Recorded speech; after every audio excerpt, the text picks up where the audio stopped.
everyone, how are you? Hope you've had a lovely week so far. It's been a good week here. Good week, albeit very busy. The kids have gone back to school. I think this was the first week where we had a full week of school, and there's been so much to try to get back to. So it's been a bit, and also work and so many things. So it's been a bit busy around here, but I'm thankful, grateful, very never take everything that I get to do for granted. So as much as you might hear me say, oh my god, as in I've got so much to do, I still really recognize the fact that a lot of the things that I'm privileged to do, e.g. for instance something as simple as my kids being able to go to school, is a privilege, and so I'm so thankful, and I hope you all do find the time to be thankful as well. I'm also really thankful that people take time out to watch the videos. You know, the feedback really warms my heart when I hear people say to me, oh, you know what, I really love I'm really reading again, I'm starting to enjoy reading again. So I'm really thankful, I'm really grateful, really appreciative of everyone who supports by watching this video. So thank you so much. Thank you for supporting, and I'm also enjoying making them as well. So today, as usual, I'm back to our usual programming, which is not from the end of the month, and that is just doing one book. So it's a book that I'm surprised I haven't done, because I've raved so much about it. If you know me, you know that I'm always recommending books to people. So you might have heard me recommend a couple of books to people, and this is one book I always recommend to people. Akala's Natives. It's a Sunday Times bestseller, and the byline is Race and Class in the Ruins of Empire.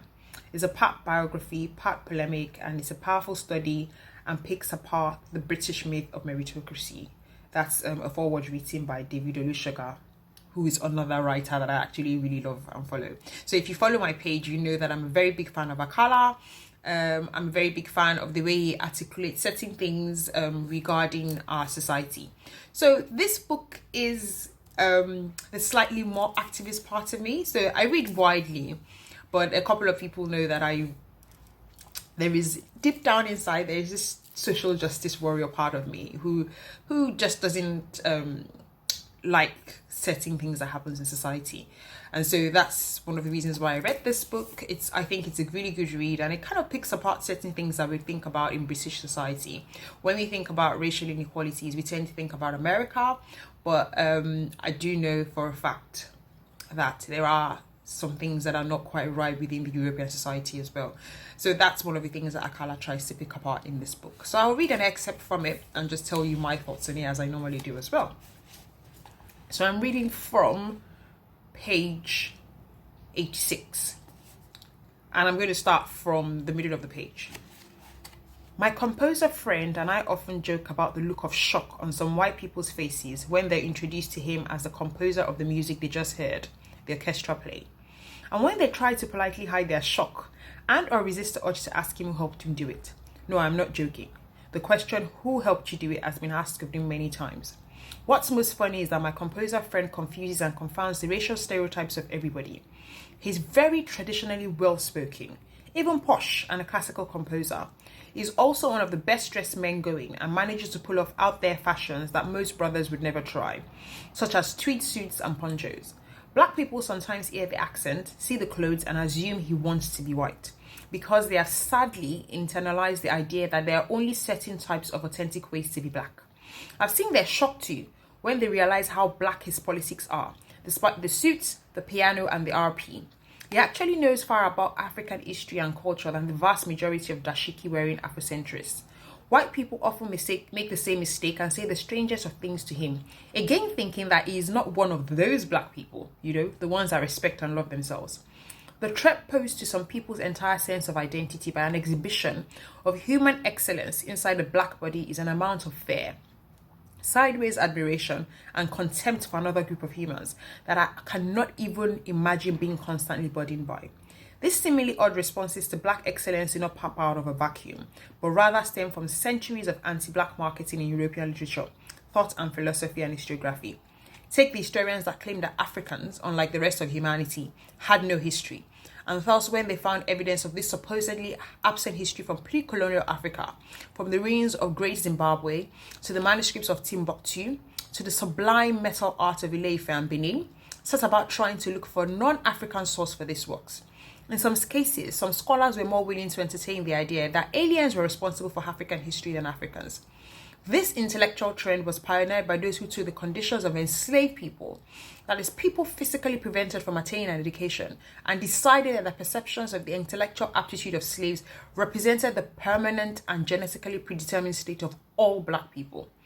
To smarter and more humane European thinkers, even during the 19th century, it was obvious that an enslaved person had very good and obvious motivations for hiding or playing down their intelligence, and that any technological gaps between Europe and West Africa were no more likely to be due to skin color than the technological gaps that existed for centuries between the olive-skinned Romans and the white people to the north and west of them, or indeed between Song China and 10th century Britain. This is one of the reasons why I really love Akala, I really like his mind. I really admire the way he's able to break down historical concepts and kind of try to play them into what is happening in the world today. As I said, if you follow my page, if you go through my page, you see I've shared a lot of his talks. I'm always recommending people to go watch his Oxford Union address about African history, because I'm really passionate about African history. But I could really resonate what he spoke about there. So I'm going to share something very personal here. For me, I always say to people at work that for a long time in my office, they saw me as the very good black person, if you so to speak. You know, this kind of well-spoken, you know, I can totally resonate with that. Oh my God, you're so well-spoken. Or the shock on people's faces when they hear that I just recently moved to the UK and I actually wasn't born here, or the fact that I know about certain things, you know, when I talk about classical, because I grew up around classical literature, so I'm very interested in things like sociological theories and stuff like that, and economics, and you know, so I have conversations with my colleagues sometimes and I can see they can't hide the shock that I'm interested in things like that. So obviously they're then also really shocked and contradicted when they see that I'm interested in things like Black Lives Matter, or that they see my politics is quite slightly different, because the perception is, oh, she's not one of those, as in she's like the safe, you know, so like I'm a bag of contradictions. And to certain people, even within my community, I come across as being too serious, so I can't quite fit in. And that's because people actually sometimes attribute intellectualism or being a certain way to being white or to being black. Basically, there's no one way to being black, or there's no one way to being white, as in we're just people. It's just the color of my skin. So I could be interested in things that you would think black people wouldn't be interested in, but that's just who I am. And so I could really resonate with that. And I think it's something that we the lesson I can take from it is, don't allow people to put you into a box. Don't allow people to put you a label on you and say this is how you're supposed to be, or this is what you're supposed to be interested in. A lot of people find me difficult to quite place, because my politics, my faith, there's so many parts of me that are a mixed bag of contradictions.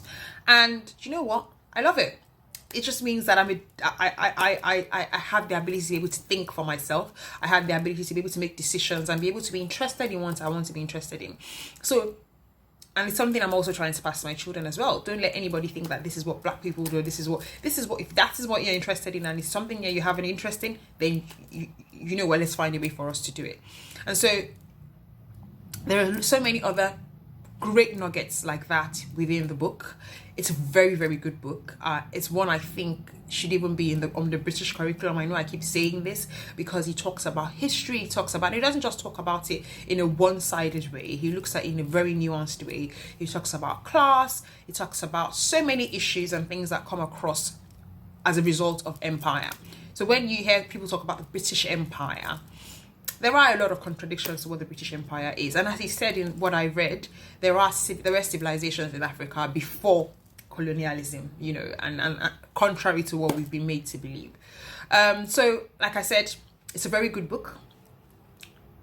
Compiling at the moment at work, we're compiling and curating a list of books for Black History Month, and it's one of the books I recommended, because I think it's a very good read, especially not just for people of color or black people, but for someone that I think everyone should read, to have a broader view of history and British history.